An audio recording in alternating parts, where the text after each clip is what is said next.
Hello, thank you once again for joining me on YouTube. And my guest today is the very amazing Teig Sadhana.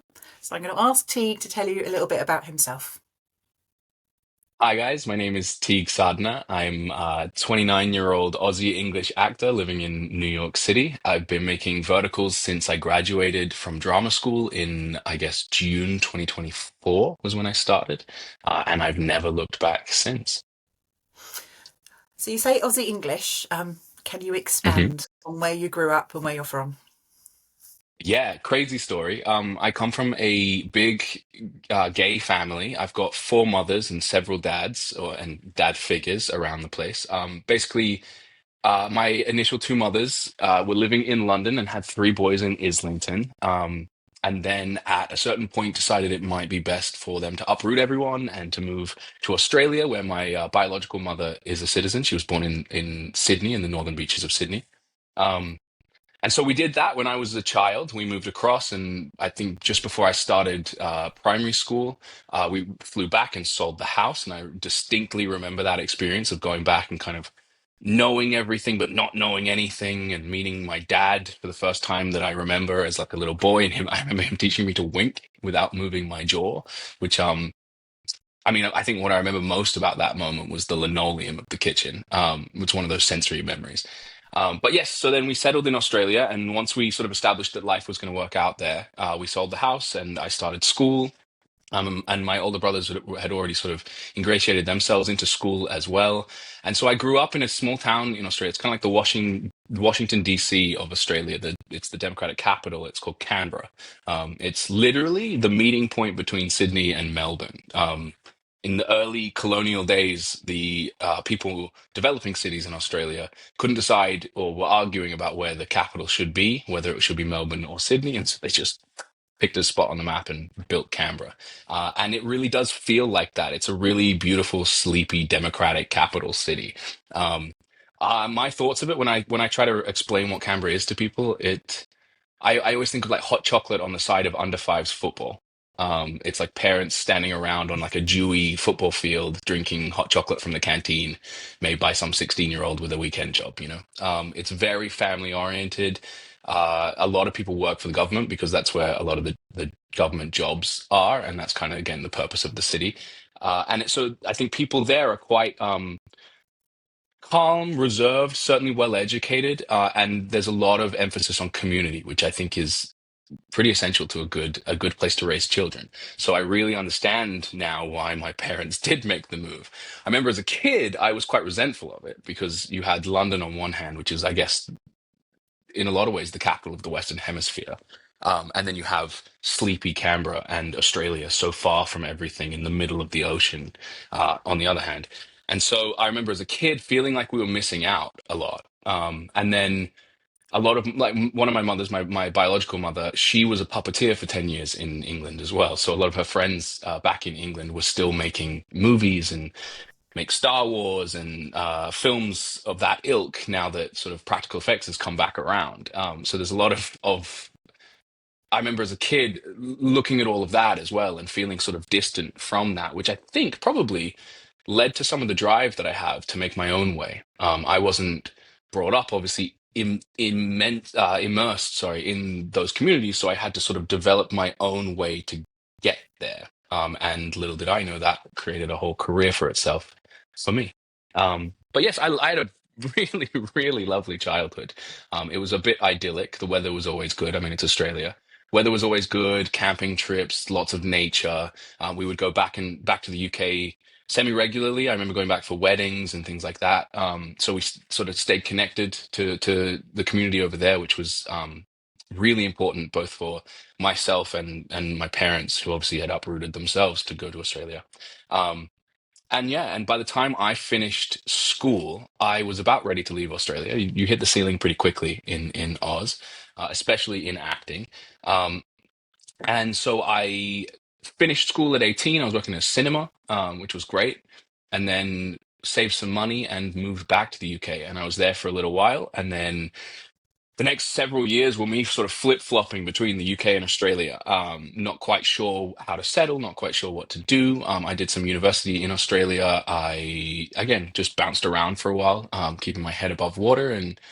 My parents are lovely, wholesome, holistic people. So their emphasis in what they aspire for me to aspire towards is mainly just about being a good person and developing those sort of skills in the world and that sort of connection to life. And so I never felt pressured into committing too much, which I think is pretty evident. And that it's pretty clear from starting some university and stepping out of university. And then eventually I was back in the UK and I saw adverts for Stella Adler, the studio, the acting studio here in New York. They were going through their audition process and were asking for tapes, for audition tapes.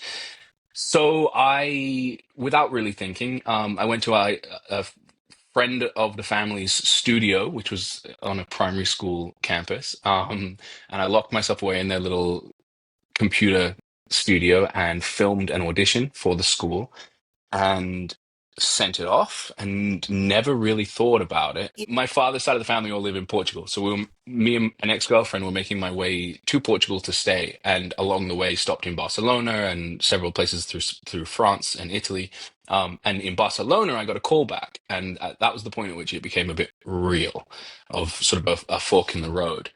And I remember thinking I had a camera, but I didn't have a microphone. So I went and found a camera store somewhere in Barcelona in the center of the city, and I um, struggled with the guy to find out what sort of microphone would work for my camera, and I got it. And by the time I was in Portugal, which was a couple days later, I had strategized how I wanted to film the callback, and I did so. And then a couple days after that, I got a call from the studio inviting me to come to America and to join the studio. And I locked myself in a room for a few days with my ex-girlfriend, and we cried and cried. And it was clear that that was sort of the end of our path together, but the start of a huge one for me and for her as well. And she had a university degree in Australia to go back to, so we ended up I sort of did some calculations and realized I couldn't make any money living in the black hole that is England, especially not enough money to make it to America.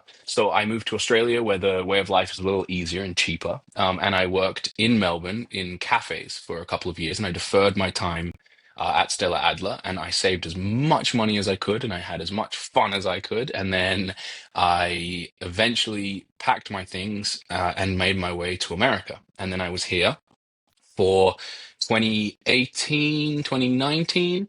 And then just as we went into spring break on my first year at the studio, the the artistic director of the studio sat us all down and said, "Listen, there's this sickness going around. We don't know how serious it is, but hang tight, go on spring break, have a good time."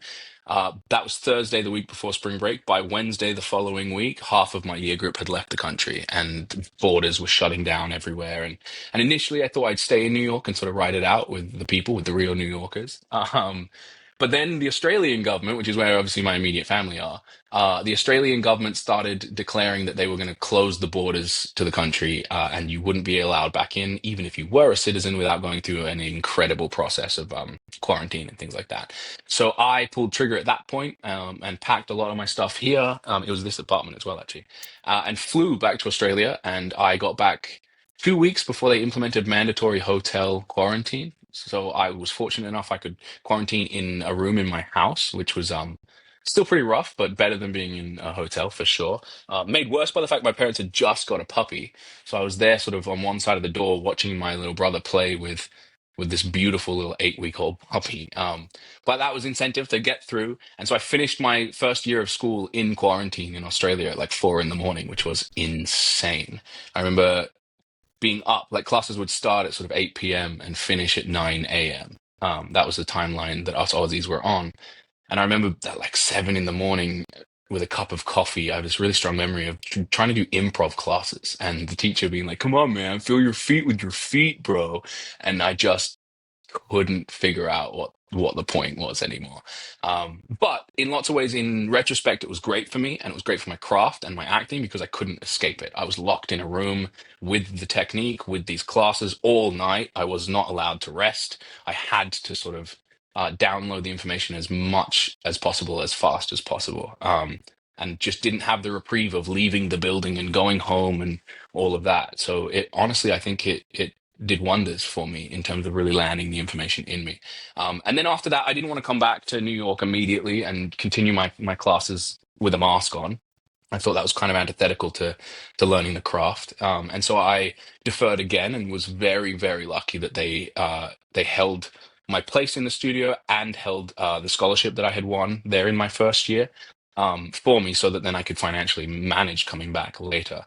And then in that 2 years, I did some theater and I walked dogs for a living, which was great. I moved to Melbourne. I made some short films. Um, and kind of just enjoyed. I took the pressure off myself for those 2 years, and I think some people really got that out of the COVID blip moment, is a chance to quite justifiably take the pressure off yourself. And I think from finishing school, I'd been moving around so fast and I'd been doing so much. And whilst I didn't have that expectation, the expectation of ambition, like I said, from my parents, I still definitely had it within myself. And I think COVID was a time to reflect. I'd just done the first year of an incredibly difficult acting course, and I had a chance to sort of reflect on where I stood and how I felt about what I was doing and whether I was still on that path and still wanted to be on that path. Um, I had some cool experiences that really affirmed things. Like I was teaching after school drama for like 5 year olds for a good few months. And honestly, there's no experience you'll have to relearn things better than trying to explain things to children. I think it's honestly absolutely essential in how we learn. If you can, yeah, I think it's a well-known idea. If you can learn something well enough, you can explain it to a 5 year old. You probably know it quite well. And sort of, I had so many experiences in those after school classes, running little drama games, but in doing so and in the pursuit of fun and authentic fun in an acting sort of perspective or circumstance, I I learned so much just explaining different ideas or different way-ins to these kids in ways that they would get. And I think in lots of ways, like I'm saying, I taught myself in those periods. And so that year break or 2 year break that I had, honestly, I think also did wonders for my technique and my craft, because I had a year that you don't normally get to reflect. And the way the structure of the Stella Adler studio works is that first year is very technical. It's all about introducing your instrument to you. It's a survey of courses that break down in tiny chunks every little facet of the instrument that is you as an actor, and then starts to ask of you to develop a relationship with those elements. Um, and so I had a chance that no one really gets to take a second and reflect on that, which was beautiful. And then eventually I was sort of seesawing on whether or not to come back to the US and finish my second and third year of the course.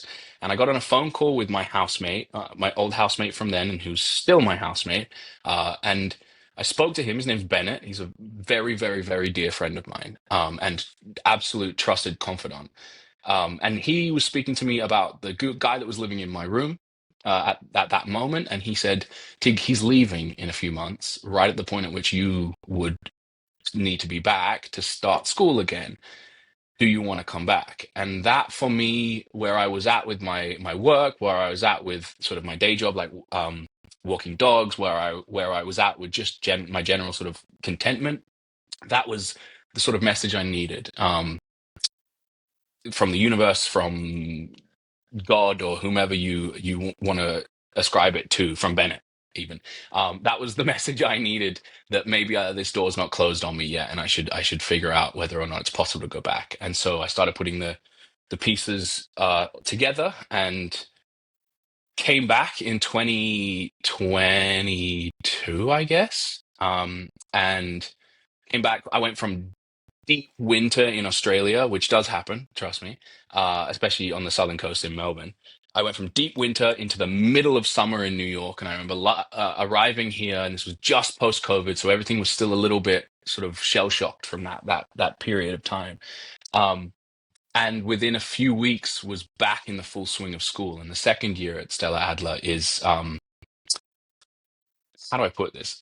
It feels like their intention there is to overload you. If the first year is to give you an instrument or an insight into the instrument you have, the second year is how much pressure can we put that instrument under, and what and where do you operate from as an actor under that amount of pressure?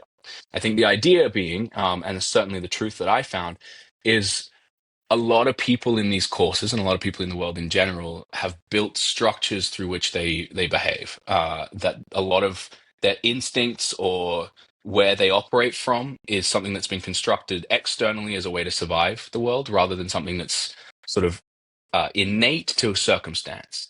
And so by putting you under immense pressure, it removes your ability, because quite genuinely, you don't have time. Sometimes you're doing five different characters a day, four monologues, a scene. It's like so intense and such intense work and such an intense workload that you don't have a chance to sort of rest on your laurels and fall back on those um, sort of constructed habits anymore. So that was an insane experience to land back into. And I am very grateful I landed with the people I landed with. The year group I came back to were phenomenal and embraced me and welcomed me back in, which again, they'd had a year of bonding and I hadn't been there for. But I landed back in and I made some of the best friends I've ever had. And I'm truly, truly grateful for that sort of acceptance and invitation. And I did the second year and remember being really, really fucking tired for a year. And then the third year is about application. It's about they give you plays to do, and it's about applying everything to the rehearsal room and producing performances. And so I did three phenomenal plays with three phenomenal directors, and graduated in April 17th. And like I said, by June was on set of my first vertical. So things moved pretty quickly from there. That's amazing. Can I ask you a question going back? So Hmm. anyone who follows you on Instagram, because that's mainly obviously where I connect with you, Yeah. knows that you're a big football fan. So as a child, was there a I want to be a footballer moment? Oh, absolutely. I wanted to be an NBA. I remember very clearly all of these moments. I remember being in the front driveway and we had like a car shelter with a basketball hoop that was probably like 4 feet below what a regular NBA hoop is. I remember bouncing around in the front yard and I remember saying to my big brother, I want to be an NBA player. I was probably like 11. And my brother shooting that out of the sky immediately. Um, Said something along the lines of I'm not tall enough, or I don't know, something like that, which was okay. And I just about managed to swallow that one and still enthusiastically play in the driveway. And then I remember being at a restaurant and mentioned how much I wanted to play football and that I wanted to be a professional footballer. And again, same brother shot that out of the sky immediately. And I think he was just trying to protect my sense of ambition. But oh my God, did that break my heart in the moment? I wasn't at the point where I had sort of perceived that something couldn't be possible, or that, you know what I mean? That sort of that spot in your childhood where anything could happen, anything. And it's not like he crushed my dreams. I was never going to be a basketballer. I was never going to be a footballer. But I hadn't really perceived that it was possible for your dream not to come true at that point. So I remember being devastated. But yeah. So are you playing on teams?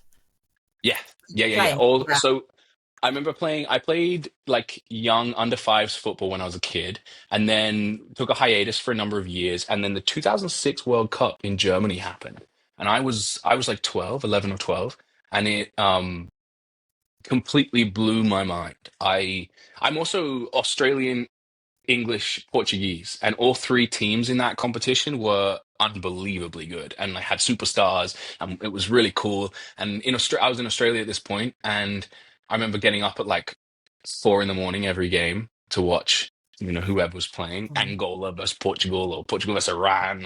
Or I remember it was England versus Portugal, I think, in the quarterfinals of that competition as well. I remember that was my first experience of like Still identity, painful. like national identity. It was crazy. Um, We so don't talk about that that World game. Cup for me was incredibly important. Yeah, the Yeah. Rooney stomp and the wink and all of that. Yeah, God. Yeah. Yeah, so you can imagine how as a child that tore me up. My identity was all over the place. And then you got the plucky Australians just having fun and having the best competition or tournament they've ever had. So it was a really good World Cup for me, and that introduced me to football again. And then from that point, it's just been the love of my life, really. I played on teams that have been designed by the local junior football club. But then by the time I was 18, a bunch of my friends and I put together a football team, and we petitioned the club. and they were really reluctant. But we petitioned the club, and they finally let us sort of allot our own team and put our own players on. And we found all of our friends who were good at football. We put us all on the same team, and it was the only year that I won the league with any team actually, and it was the best experience because we on the final day we won it on the final day at the grammar school, and we were like the sort of public school boys who would show up sort of partying the night before and still hungover, and then we would show up at this like we showed up at this grammar school, and they had us on the cricket oval out the front, and they've got their like big castle of a building. It's again, this is like the diplomatic capital of the country, so there's like all of the diplomats' kids and the politicians' kids. This was the grammar school, and they were so like we. I mean, there's always the public school grammar school conversation, but they were so mean to us. I remember really thinking like these guys have a stick on a chip on their shoulder about us, um, and I guess we gave it back to them, which probably didn't help the situation. But we ended up playing them in the final game. I think we drew the game 1-1, which gave us the points we needed to win the league, and it was honestly the most satisfying feeling ever. I think that was the So last what time I played in positions did organized you football. play? What positions do you play? Ooh, I played kind of all over. I did a season at left back. I've played up front, I've played on the wing. My favorite position is somewhere in the center. I love to sort of take the ball, turn and pass it. That's my favorite experience in football. I'm not the fittest, I'm not the fastest, but I do like to receive and distribute. So you've obviously got this massive love of football. So how did acting fit in as a child? When did you start doing shows, Good performances, question. being interested then as well in that? Yeah. I must have been an annoying kid because I remember one of my first memories of acting is my parents taking me to a like youth acting class, like an after school activity or holiday program or something. And I remember we did a play of the Magic School Bus, and I was the youngest in the room, so I was cast as the dog. And all I remember really from that situation is I remember there was a scene where we're all camping or something on our adventure. We're all camping and we're all asleep by a campfire. And I was meant to wake up and alert everybody that there's someone there, right? And I remember lying all in like a little pile in the stage. I remember the stage lights being on. I remember sort of the shadow of the audience in my peripheral vision. But I remember being so obsessed with the fact that dogs breathe differently than humans. I remember being like obsessed with the fact that dogs have that sort of that like rapid sniffing thing. And I was lying there like pretending to be asleep, like sniffing, and I completely missed my cue. Um, and I remember one of the other kids sort of coughing and like nudging me, and then sort of remembering and jumping to it. And continuing the play. So that's probably one of my first memories of acting. And then I didn't really, honestly, it's something that sort of pursued me more than I pursued it for a very long time. Um, I went through high school and did some drama classes in high school, and I remember the drama teacher being really enthusiastic and encouraging at that time, but me never really perceiving it as something other than like an easy class, to be perfectly honest. I was never unintelligent in school, but I was not as academic as I could have been. And so I definitely found ways to make my days at school easier. And I think I perceived drama as one of those. And then in my last few years of school as well, I ended up doing so what is, I guess, in the UK and Australia, college in year 11 and 12. Um, I did three drama classes, a music class, and an English class. And the three drama classes and the English were all taught by the same dude, a guy called Chris Zuba, who is a good friend of mine, and who taught me a lot. And so again, that I took on that workload because I thought it would be easy, and ended up really, really, really enjoying the craft and sort of the process of putting shows together and working with Chris as well. Um, and then then I finished school, went to England, and then at one point I came back from England, and he messaged me and said, "Hey, we're doing a production of Casanova, and we need someone to play young Jack Casanova. Uh, are you interested now you're back from England?" And I said, "Okay, cool." I remember we met for coffee, explained the project, and then I went and auditioned and got the role.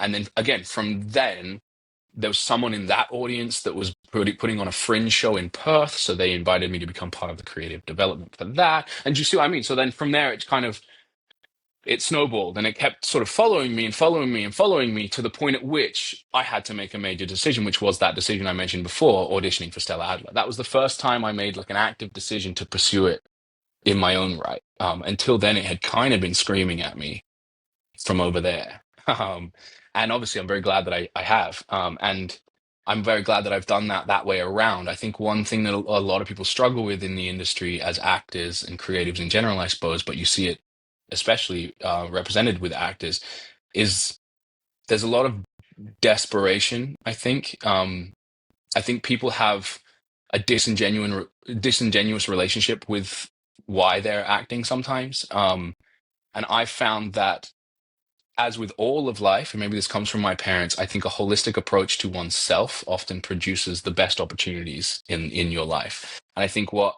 thankfully I did, maybe with or without intention, was I gave myself time to develop who I was away from acting, and acting then fit into that. And so I don't really feel like I have to go through some sort of metamorphosis to become what acting needs me to be. You know, acting fit into my life when it needed to. And I know that's great privilege to have that experience. A lot of people really struggle, and a lot of people really have to bend and contort themselves to be what they perceive acting or the industry needs them to be. That's really amazing. It just reminds me of I used to work in the bookshop, and it's in Canterbury, and there was a university there. And so you had a lot of university graduates who were like, well, not graduates, but while they were there, it's a perfect weekend job, come and work at the Mm, bookshop. yeah, And there was a real difference. There was a lot of them, and obviously they're straight out of school, they're 18, 19, and great, but we're just there because university. And then there was one girl yeah, who was about 5 years older, and she'd just done the travel, and just her approach was so different. She so knew what she was yeah, doing because she'd taken that time to work out the course she really wanted to do, and she's doing yeah. anthropology, and it was all based on that, and just that difference of her contentment and knowledge of who she was compared to all the other ones who were kind of crashing around and didn't really know. I can see Absolutely. what you mean. I'm Yeah, of take that the time and you know why you're doing it. Absolutely. And I genuinely believe that one thing we can do better of in this world is try to get the best of each other.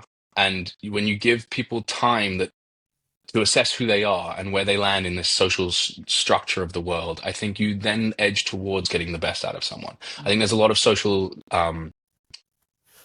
coding that says we sort of need to be on this sort of fast track. You go from school straight to university, you have this sort of plan ahead of you. And maybe that sort of culture comes from a time when we weren't so globalized, when we weren't sort of seeing the options as much as we are now. When you do have a direct line from primary school to the sheet metal factory, that kind of makes sense, right? But things have changed rapidly. And I do think that getting the best out of individuals and individuals' talents and what they can contribute to society and to their communities, I think that's imperative. And sometimes that does mean taking time to assess the direction of your life in a way that I don't think is afforded to everyone. So you finish Stella Adler, Hmm. you graduate, and were you like, I want to work as an actor? Was that quite like, I need to work as an actor? Can you explain to people what it's like when you come out of that and you start looking for jobs? What's the process? And how does that Yeah. end up with you doing verticals? Insane. First off, I came out of Stella Adler and I wanted to pull the curtains and hide. It was so hard. It was so taxing artistically, physically, personally, incredible, but just so hard. So that was my first reaction to graduating. I mean, it's glamorous to be like I graduated and like put wings on and flew. That's not at all what happened. I buried my head in the sand and thoroughly enjoyed that. Um, and then once you sort of get your batteries sorted, then I started looking up for work, and I had no idea. I'm not sure what the audiences know about the process, but as a student on a student visa here in the USA, once you graduate, you get an opportunity to do a year of what is called OPT, optional practical training. And the idea there is you have a year to put as much evidence together as possible to prove to the US government that you're worth keeping as a member of your profession going on into the future. Um, so I came out and had an immense amount of pressure to figure out whether or not, first off, whether or not I wanted to stay in the US, and keep working here or find work here or try to make my life work here, keep my head above water and all those lovely things. Um, that was my first decision. And then secondly, it was, okay, how do I make that happen? Now, firstly, I had fallen in love with my life here. This is an incredible country. It's an incredible city that I live in New York. I have unbelievable friends. Some of the best people I've ever met are in this country. Um, so I wasn't quite willing to just sort of cash it in and leave upon graduating. So I started trying to think about how to find jobs, and I signed up to all of the different sort of chalkboard acting job websites, one of which is Backstage. And I remember that seeing a job on Backstage called Glory of Revenge, and not really knowing what it was, but it paid really well. And so I applied for that and didn't hear anything back for months, maybe a month. And then sometime later, I got a message from David, who was the director of that project, and he reached out and said, "Look, someone's pulled out. The male lead has pulled out. Do you think you could be on set with us in Pennsylvania in 2 days or 3 days?" I said, "Okay, cool. Can we talk?" And so I spoke to him on the phone, and he sort of explained the process. And I still didn't really know what a vertical was or what I was going to sort of get involved in. Um, but I agreed to do the project, and he said they'd send a car to pick me up and they'd deliver me there. And it was going to be a week on set. I think it was 8 days on set in Pennsylvania between two different Airbnb sets. Um, and yeah, and so then a couple days later, I sort of prepared my thing. I remember I sent my location to my mother because I really wasn't sure what it was or whether it was safe or anything. And my mum was really concerned that it was adult material, which was hilarious. And I was also appropriately concerned. Thankfully, I had vetted that and it wasn't. But then I went off to Pennsylvania. They showed up in a car and picked me up and drove me out into Amish country, and it was awesome. And it was the weather was beautiful at that time. It was like pure blue skies, and I just remember buggies and horses, and I remember a pregnant Amish woman with a puppy on the property over. I just remember having like the best week filming this insane mafia-esque mini series film. And not knowing what it was, but being so fresh out of drama school, I had that enthusiasm. I just wanted to sink my teeth into it, and I wanted to sort of use my technique. And it was awesome. And I met some really good people. I met Connor Tui and Mariah Moss and Estelle Chen, who's an excellent director I've worked with a number of times. I met some really lovely people on that set and made some connections. And then got dropped back to my house and kind of exhaled and was like, what the hell was that?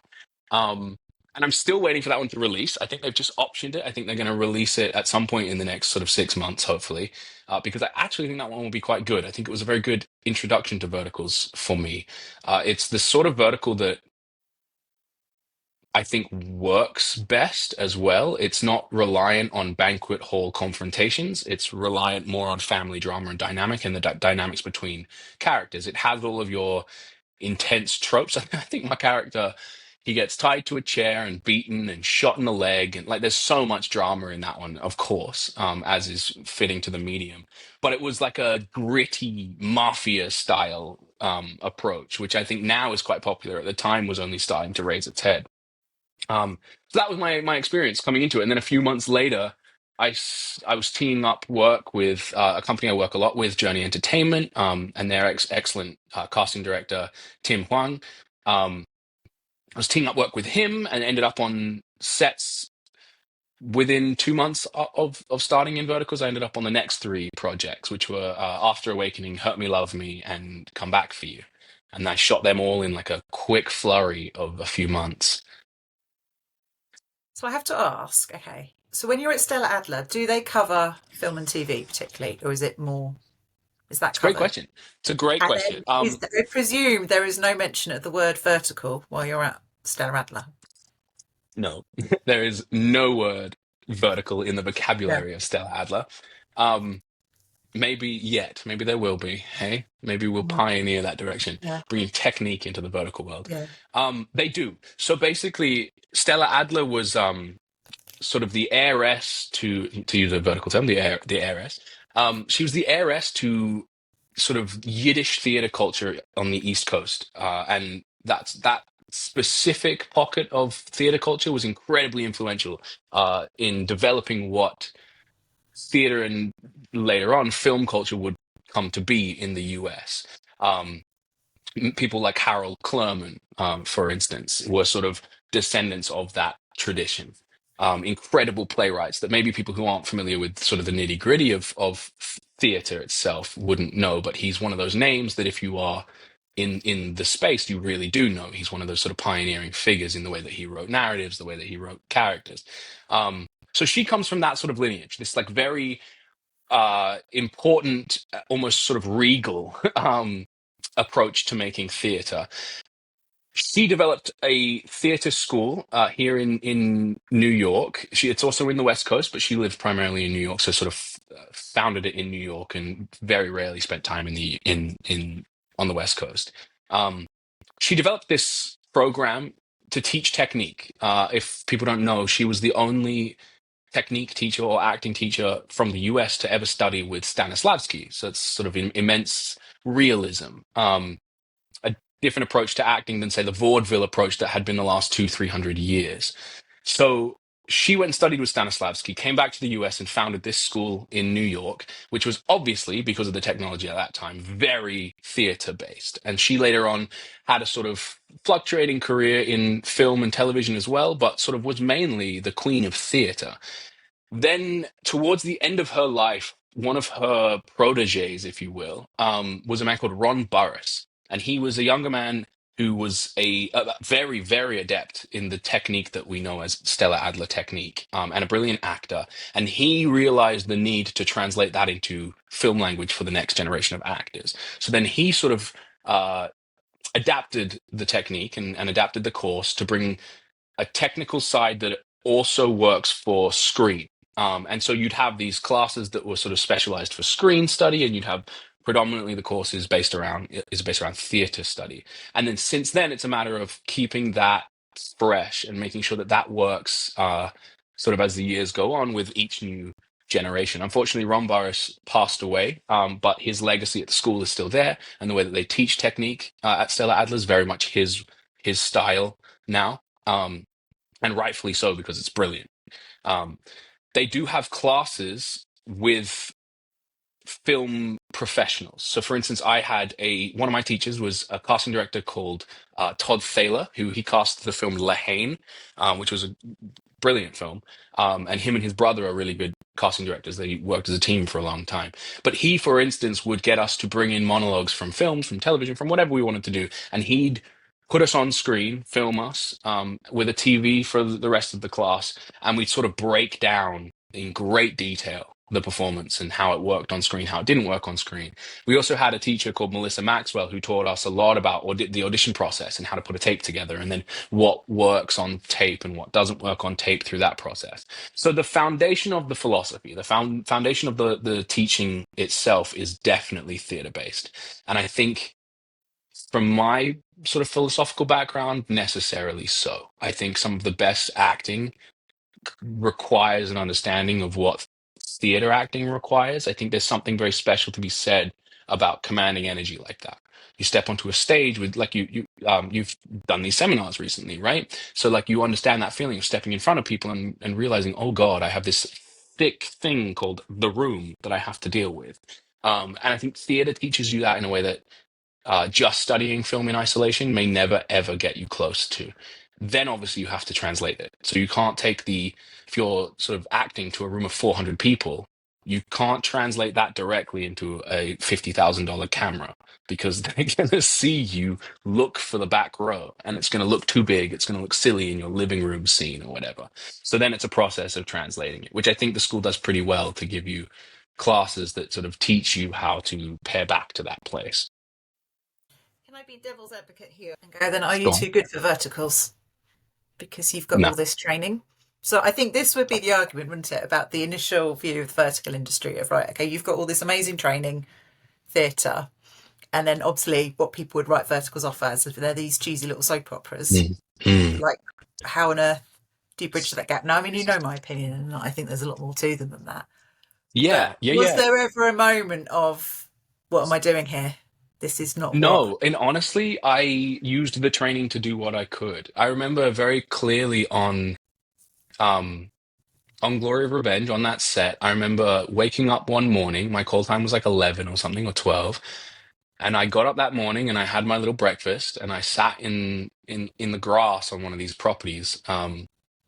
and I warmed up. I did a full warm up like I would at school, and that came out of the day before. I hadn't. I think I had been a little bit cheeky and had sort of assumed I didn't need to warm up, and hadn't really felt like I had full access to my instrument. Mm. And so the next day, sat on the grass, did a full warm up, felt so much better, and actually ended up messaging that day my voice and speech teacher, a woman called Alethea Phillips, who's unbelievable at her job. I ended up messaging her basically just to say, hey, like, you know that thing you just spent months teaching me? It works. I know you know that, but just so that you're hearing it from me, it works, and thank you. So no, I think it's not a matter of being too good or not good enough or anything. It's a matter of how much you can give to whatever's in front of you. I think right now, you mentioned telenovelas, or soap operas. Right now, we're in the soap opera land because it's the easiest thing for the medium to pick up pace, and it's doing so incredibly fast. So I think right now, the way that the verticals are sort of representing themselves is through soap operas necessarily because of the industry.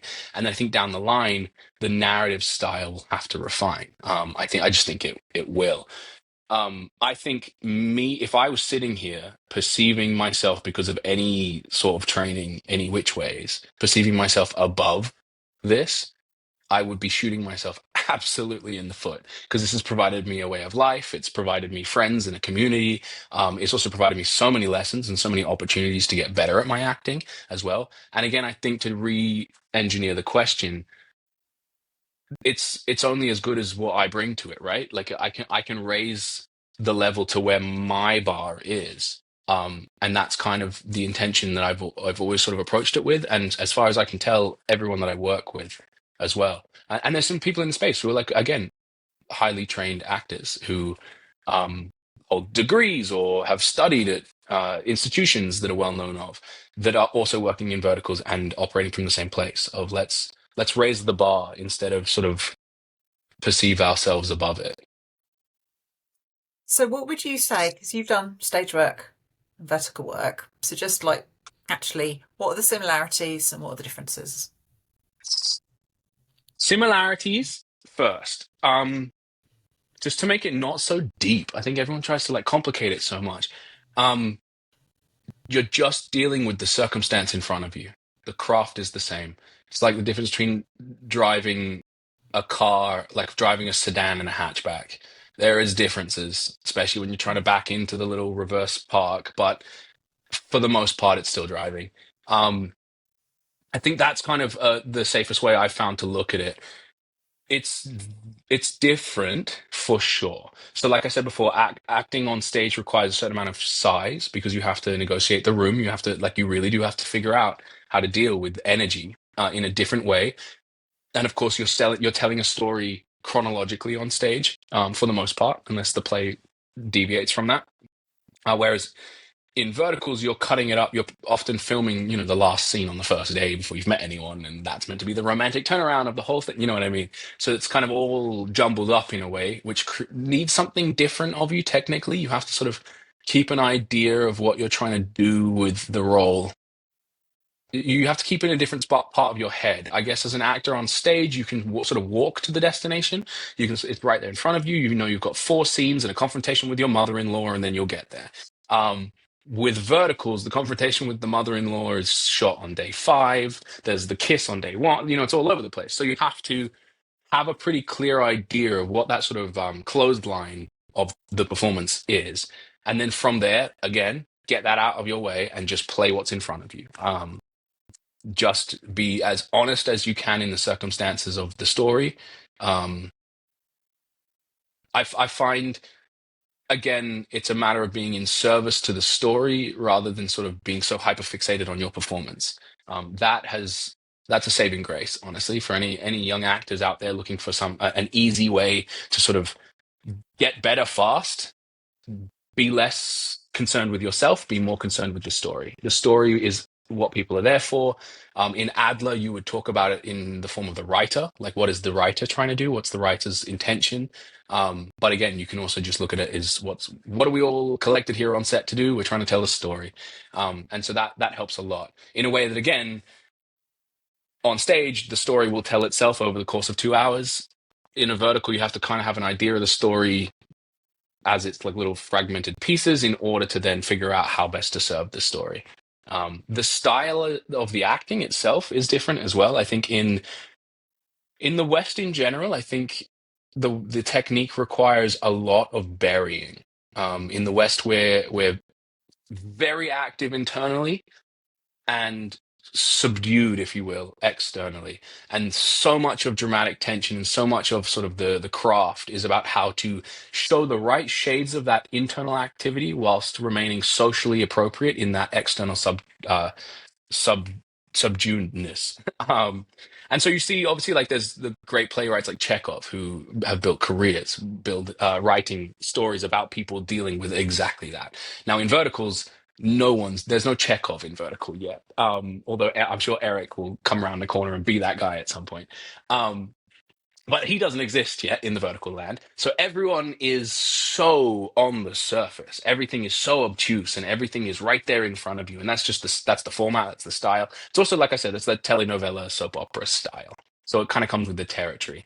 Um, but yes, so that can take a little bit of time to stop feeling ludicrous all the time.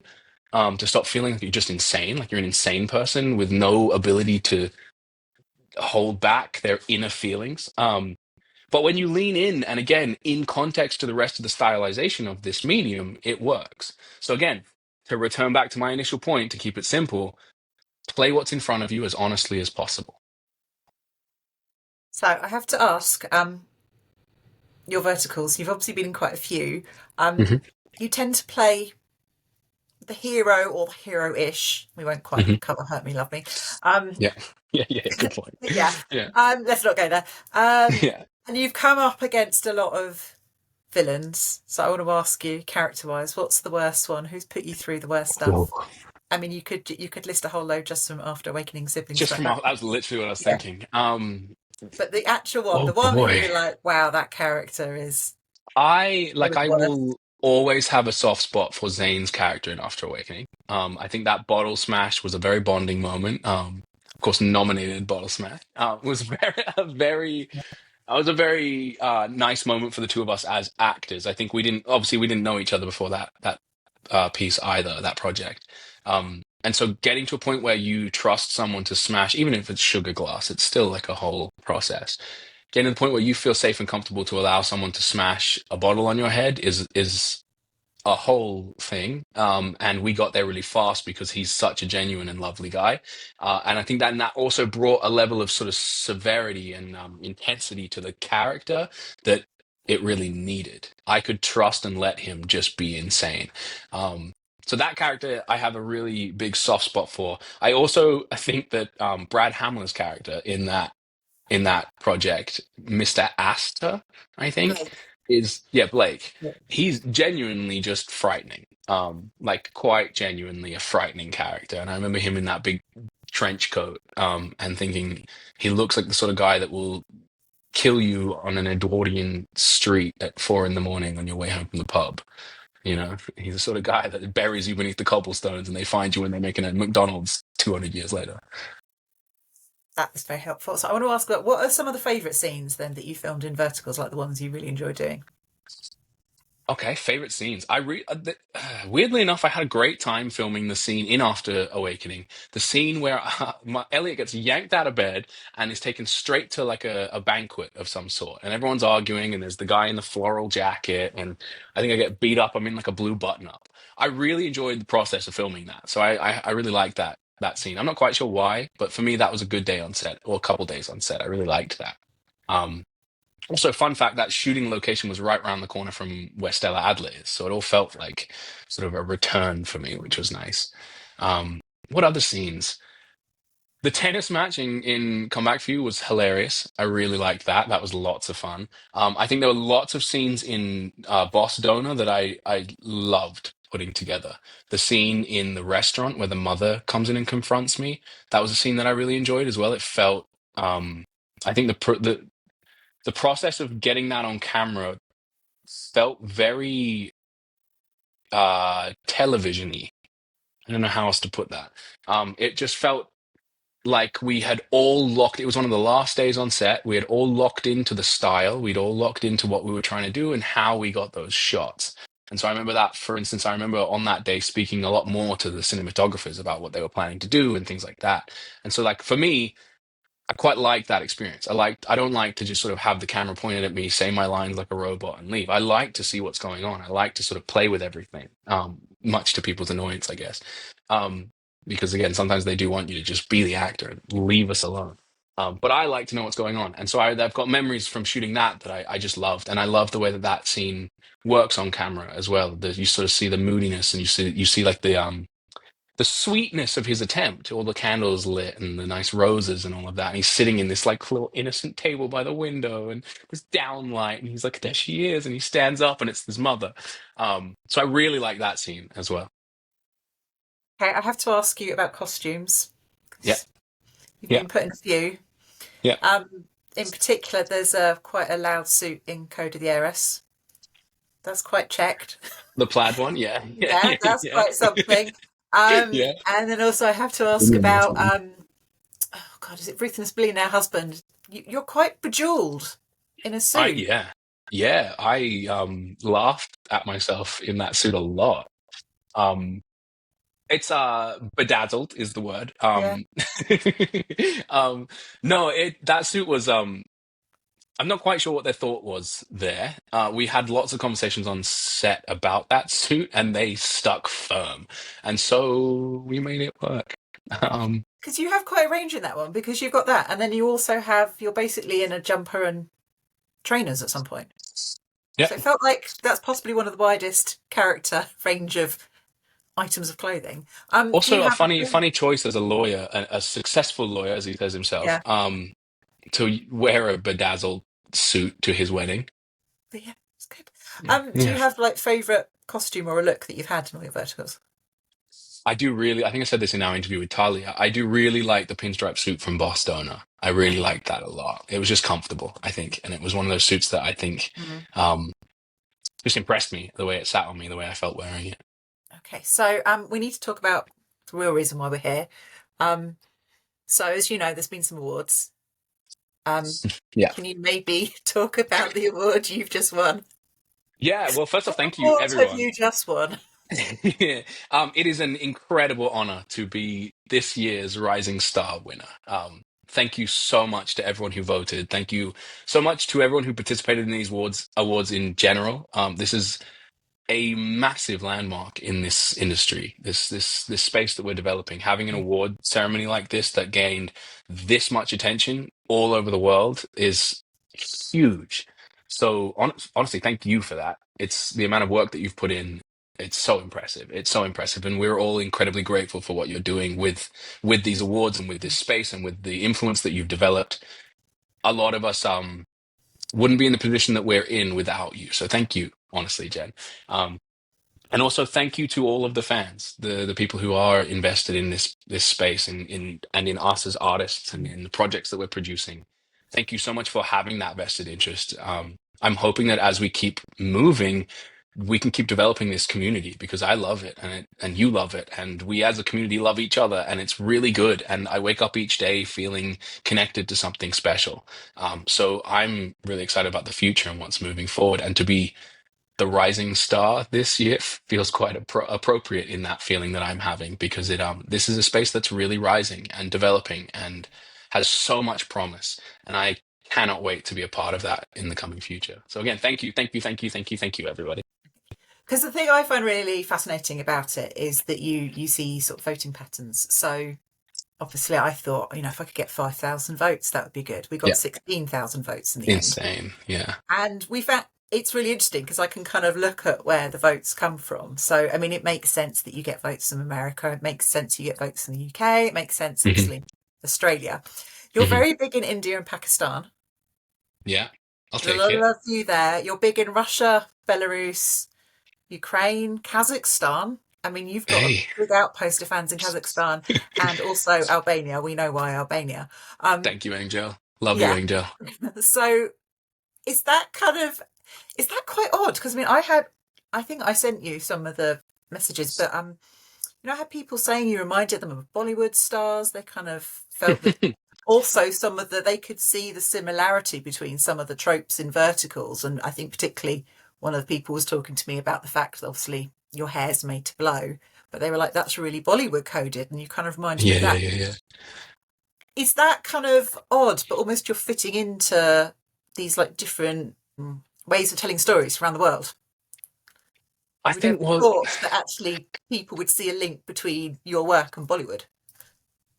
it would be a dream to be in Bollywood, first off, because it's so cool. I remember being in India in 2017, and I think I was in Jaisalmer or Jodhpur, somewhere in Rajasthan, Yeah. and came across a film set, and it was so cool. Just the fanfare, and it was, guys pulling out of a jeep and they're like camo and stuff. But it was so cool seeing like this whole community gather around to watch the filming of these scenes. Um, I would love to be a part of Bollywood in general. Um, to be likened to Bollywood is pretty cool. I think what you're touching on is something pretty lovely and essential in that humans are humans, right? And so like we have all these different styles of telling stories, but they all come from the same sort of mother source, which is humanity. And so I hope what people are seeing in me is what I'm trying to do, which is be honest. And as a human being, they're seeing some humanity. You know what I mean? I'm hoping that that's what comes across. Then with the tropes and things like that, yeah. I mean, I think some of these telenovelas and uh, Bollywood storytellers and storytelling styles have they've just read from the same hymn sheet. It's the same style of storytelling, the same style of sort of revelation of a character. I think that's the specific moment you're talking about, if I'm not wrong, is from Come Back for You, where Johnny Wonder gets up on the terrace and the wind blows, which was a fan in my eyes, and I have a very funny slow motion video of me kind of struggling with it with my contact lenses drying out. But yeah, I have a feeling that what people are recognizing is like human above anything else. It's not above any sort of like constructed style. Um, but they definitely come from the same inspiration in the way that these stories are told. These telenovela, soap opera style verticals, or where they are right now, and Bollywood, which is built around the same sort of cultures. Because I think that's one of the things that verticals have of why they're so universal, because everyone recognises falling in love and those Yeah. emotions. Yeah. Everyone recognises the parent pressurising you. That's kind of Mm. universal. So actually, I think although they're in this heightened style, they do pull on a lot of really universal themes. Yeah. Much as we don't want the world to be like that, it is. Mhm. There is an accuracy to the rich and the elite and the poor, and Yeah, and like these you look these at it and it's grand like themes extreme, and of you're like, of well, actually, it's not really. We do live in that divided world, so no, absolutely, absolutely. And yeah, again, they've kind of got these like strong archetypal themes going on, like humility is a big one, especially in sort of the billionaire dramas. You always have the people who have no humility, sort of bullying people for 45 minutes, and then at the very end, the person who's been humble the whole time will pull off their mask, so to speak, and be like, "Well, actually, I'm the president of the world." Um, so yeah. that's like a pretty general, universal experience, the sort of need or the positive affiliation with something like being humble. Um, that makes sense, I think, on every corner of the planet. So obviously with verticals, they've done a great job of pulling us in with those stories, but I Yeah, think there's a feeling that if we stay in that space of just those stories, it will burn out, and that yeah, we will be telling the same stories. So it kind of needs to evolve, which yeah. I think a lot of us already seen this year with just the amount of new production companies coming up and ideas that are happening. What would Mm. you like to see? What roles would you like to play? Where would you like Hmm. to go with this I crazy new world? I'm very grateful that this scene has developed the way it has. I'm very grateful that in order to do so, they found their way in with telenovela styles and soap operas. I don't think that's the final form of verticals at all. I think one thing that Eric said in his interview with you was he mentioned an independent film market in the vertical space. That I think will be the greatest thing to happen in vertical filmmaking. If that's something that we can actually develop, and I know him and Mariah, for instance, are heavily lifting the weight at this point doing so, and all power to them. They're both incredible artists and great actors, and are doing brilliant things for the space and for all of us in the space.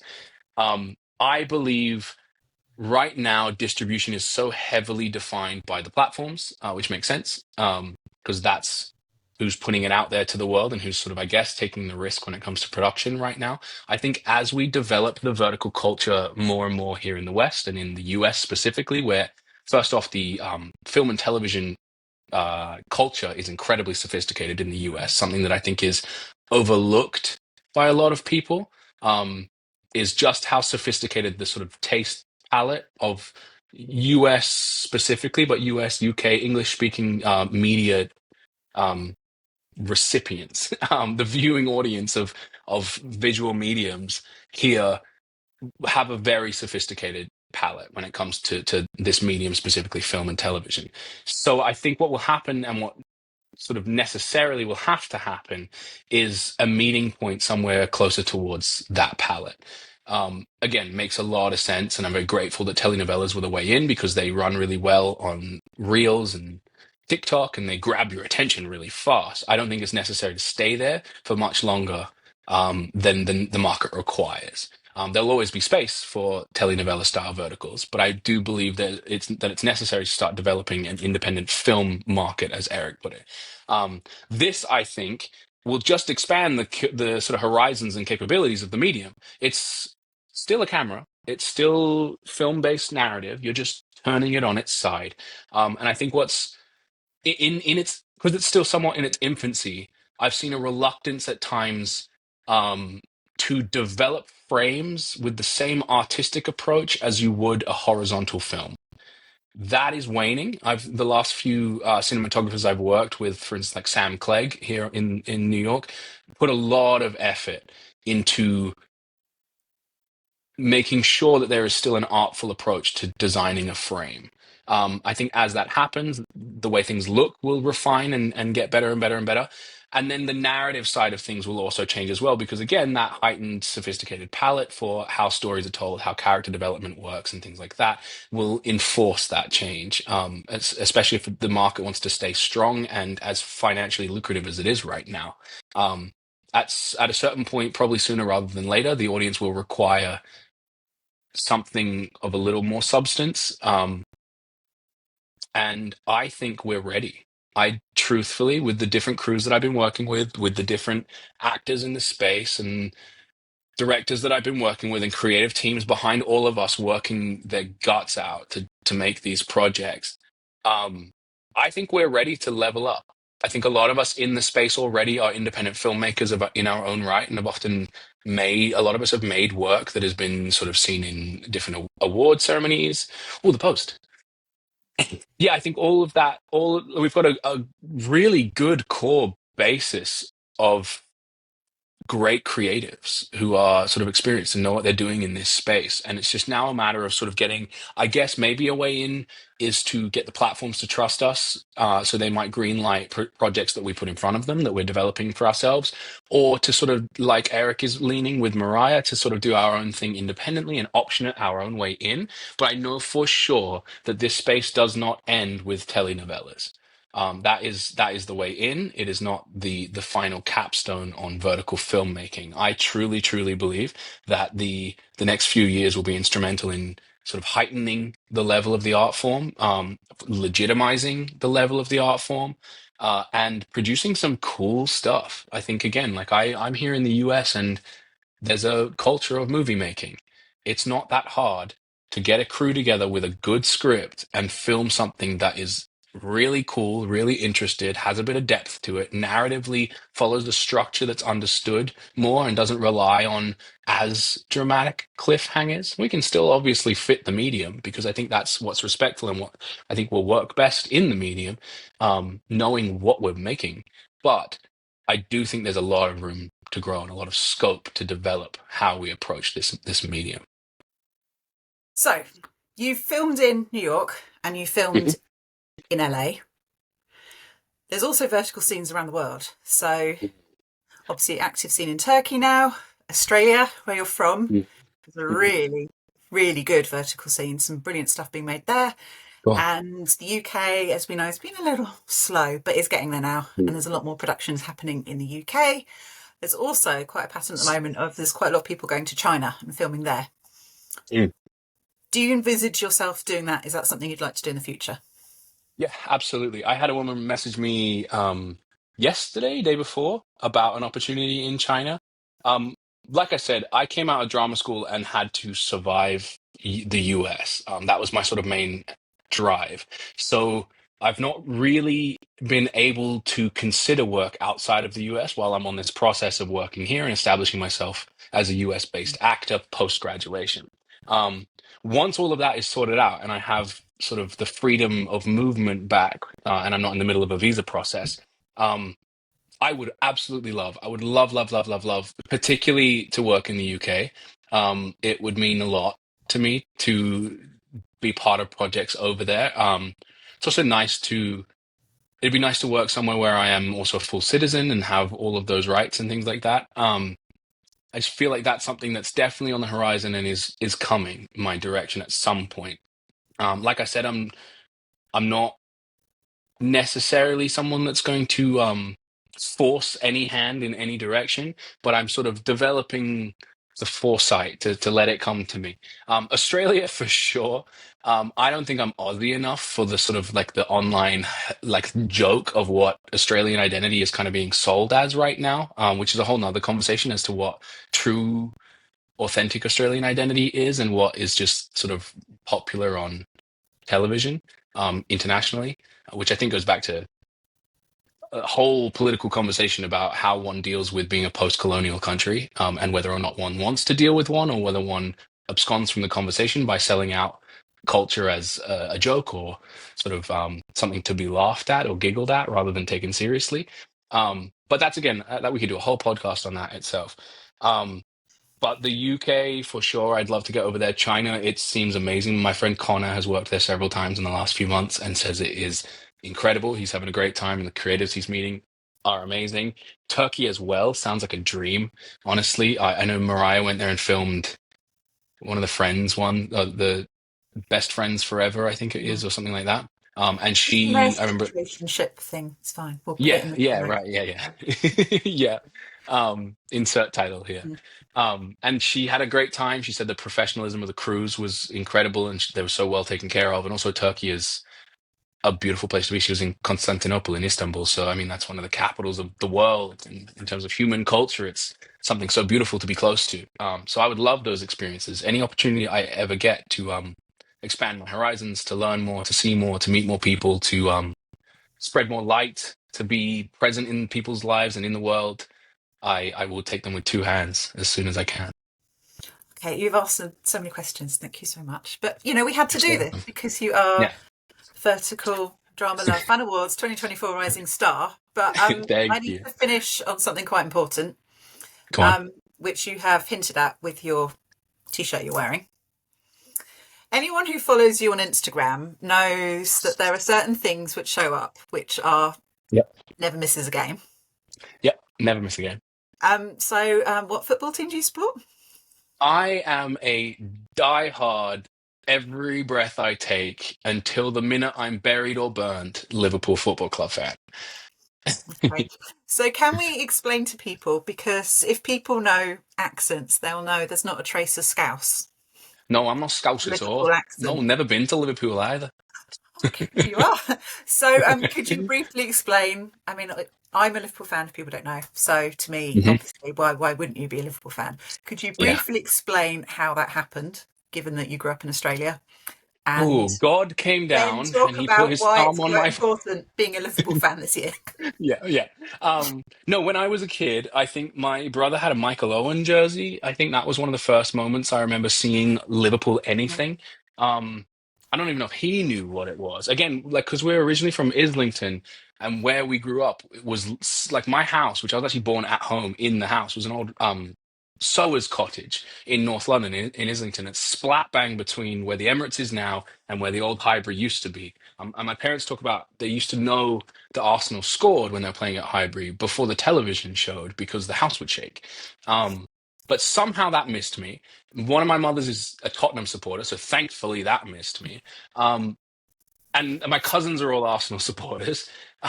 But I think it was a mixture between my brother. I think had there was a few trinkets like this Michael Owen jersey, and I remember a keychain of some sort. And then I think I really strongly remember being in Northern Ireland at one point and friends of the family, like the people we're staying with, going to a bric-a-brac shop and bringing back like VHS tapes of like the 1994 season review, like or something like that. And I remember watching these guys who, like, again, by that point were well gone. A lot of them retired, but I remember watching like Patrick Berger make a microwave dinner in his apartment. You know, like fuzzy handheld footage, camera footage that they'd taken that was somehow on the VHS season review. But I remember I sat in this little room in this house in Portrush, Northern Ireland, and I just absorbed these VHS tapes. And I think somewhere amongst all of that, and then by the time I was 12, obviously the 2006 World Cup happened and the 2005 FA Cup final, I remember really clearly, the Gerrard final. I remember seeing that and kind of feeling akin to how it is when you watch a superhero movie as a kid. I remember watching Steven Gerrard and genuinely feeling like he was a superhero. I remember Well, that he really clearly. is. I mean, he I mean, he is. is, right? Yeah. He's the only footballer I've ever known, still to this day, who can get up to puff his chest out and go and get 2 goals and win a game. I can't think of a single other footballer who grabs a game by the scruff of the neck in the same way. There's lots of players that can affect games, but he was something special. So I remember being so amazed by that and the figure that he was Mm. in that final, and then obviously Istanbul, and I had yeah, and just from there it was just a snowball of very good evidence that I didn't miss and that landed on me and then solidified me. And then from then on, I don't think I've missed a Liverpool match for. I've probably missed maybe one or two in the last decade or decade and a half. And that includes sort of being a kid and getting up, or like, maybe 2 decades, getting up in the middle of the night in Australia and watching at like 2 in the morning and sort of like bobbing and waking. And this is like the days when Jay Spearing was one of our best midfielders and John Joe Shelby. I remember these, or like when we brought in Ricky Lambert in order to improve the front line, Yeah. or the Mario Balotelli experiment. I remember really clearly the year we brought in Dedication. Joe Cole. Yeah, I know, right? I know. And I'm talking 4 in the morning. Mm. I remember when we bought Joe Cole, and I knew that he was from Islington in London as well, and I was so excited that I bought a jersey with Cole on the back. I ignored it, all of the Chelsea history, all of that. Bought a Joe Cole jersey on his first game. It's like 3 in the morning. I can't remember who we're versing. It was maybe Wolves or something. And the ball is at our right back, no, at their left back position. And I remember him sprinting as fast as he can and 2 foot tackling the guy with the ball and getting a red card in the first maybe 5 minutes of being on the field in his career as a Liverpool player. And that kind of summed up what his career was like at Liverpool, but also definitely defined how I get names on the back of my jerseys now. I wait a little bit. That was a tricky moment in our house because I'm married to a West Ham fan. So yeah, Yeah, and he's West Ham royalty, isn't he? Kind of understandably, yeah. yeah, he wasn't happy about that. I I mean, have. West Ham are one of those clubs. I do have a soft spot for West Ham. I'm a big lover of football culture. And so for Mm. me, for instance, like having Leeds back in the Premier League next year, or like Nottingham Forest doing so well, or Aston Villa doing so well, these are clubs that to me feel culturally incredibly important, incredibly important. And especially at a time when we are stepping away from where I believe the pure culture of football truly derives from, which is community based, and it's becoming way more corporate. I think some of these old football clubs that represent cities that are overlooked now that the industries have left those places. The fact that you can bring some light and bring some attention back to those places in the form of these incredible institutions that have really made football as we know it today. The fact that they're sort of resurfacing in the league and the higher leagues at the moment is really exciting to me. So I love West Ham. I got a big soft spot for West Ham. Okay, that's the right answer, given Yeah. that he's in the other room. Um, and they did win the World Cup. We have to acknowledge that. This is whatever Right. happens. Whatever Liverpool achieve, West Ham won the World Cup. So there you go. Well, yeah, they won the World Cup. I mean, they're the only Yeah, club in England to do it, I guess. exactly. So I just have to ask Yeah. your experience being a football fan in Yeah. America and what you said about that. Have you noticed a change since Welcome to Wrexham came out? Yes, there is a huge change happening. Again, do you want to do a football podcast, Jen? The there's been a huge change in and around the Wrexham documentary series. I think that was a huge thing. Ted Lasso was probably the precursor to that as Mm. well. I think that sort of Again, talking about the sophistication of American film culture, Ted Lasso was the way into football for them. You put a television series that was well written and well thought out, and displayed British culture well in and through an American lens. Still, I don't think it like hammed up stereotypes too much, but also played them necessarily on both sides. A good piece of narrative has completely opened up a market in the States. I think there's lots going on here. I think first off, that worked. I think second off, everyone loves an underdog story, and the Wrexham story is beautiful. I think the Wrexham story, it honestly, it represents what can be great about football. I know a lot of people in the lower leagues have problems with that amount of money coming in, and that's kind of swayed it a Mm. lot. But I do want to reflect on the fact that Ryan Reynolds and Rob McElhenney have done it the right way. I think when it comes to Americans specifically entering into football culture, you have to operate a certain way. We've seen it go wrong with teams like Brighton, for instance, who economically worked out, but there was a point at Brighton where they had like cheerleaders and a marching band, and no one accepted that, and it was a very embarrassing moment for Brighton. I think Rob McElhenney and Ryan Reynolds have done it the right way in that they've brought a community approach Mm. to bringing Wrexham back, which I think is beautiful. I also think there is a generation of U.S. citizens who the heritage they come from, is from cultures around the world who watch football, whether that's Middle Eastern cultures, whether that's Latin American cultures, whether that's European cultures. They 20 years ago, 10 years ago, weren't part of the market in the same way they are now. Now, those people are now in their 30s, for instance, right? And have some money and can contribute to the market. And lo and behold, the market has exploded. So I think between that mixed with the David Beckham LA Galaxy deal and the fact he could then open Miami, which then brought Messi and all of this conversation, I think right now is like an incredible boiling point for football culture in Mm. the US. And with the World Cup coming next year, the World Cup final is going to be in New Jersey, if you can believe it. Um, Crazy, but anyway, yeah, no hate on New Jersey, anyone out there. Yeah. I spend a lot of time in New Jersey these days. But I think all of this sort of accumulates to an incredibly exciting place for the football industry in the Mm. US. And I'm hoping that in the next few years, I'm not going to go as far as to say I hope the US wins the World Cup, because that's a lot. But I do want to see a competitive US team. I really Mm. do. I really want to see a better investment in youth football here. I think one of the big problems here I is that should just say a competitive male football team.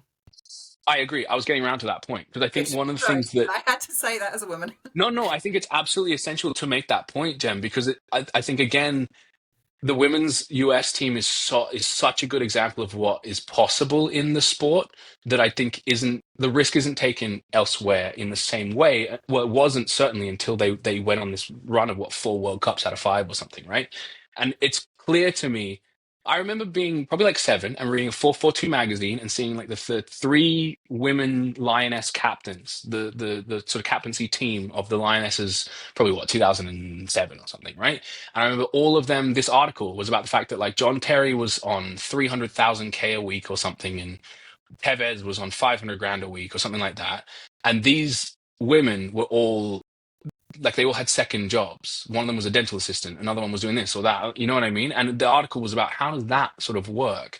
Um, the US women's team was the first time I think the world saw what happens when you give people opportunities. So the US market, for instance, there's no other country on the planet where, as a young woman, 17, 18, 19 years old, you can look around and find a way to get a good education and play high level football every week in the way that a professional athlete needs to get better at their craft, right? Because of the university system and the intercollegiate football system, women were given scholarships and were able to get highly educated whilst playing high level football. And lo and behold, that country ended up winning 4 World Cups. Like, it's a very clear pathway to me. You give people opportunities and a way to sustain the opportunity, right? And you will get the best out of people. I think it's just really clear. And then what we've then seen with with that success, I think a lot more attention was brought into the women's game. And now we've got the Women's Premier League, which is now on television. When I was a kid, you never had the option to watch the Women's Premier League. And then again, with the television cameras comes the Powerade advert, comes the Nike advert, comes the Adidas sponsorship. With that money comes the increased level of sort of, I guess, sports science can get better. So then the athletes' human bodies, because we're all humans, those human bodies can be pushed a certain way, can be developed. Their abilities can be refined because you've got more investment in the game. So it's a really exciting time period, I think, for football in general, both in the States and women's football.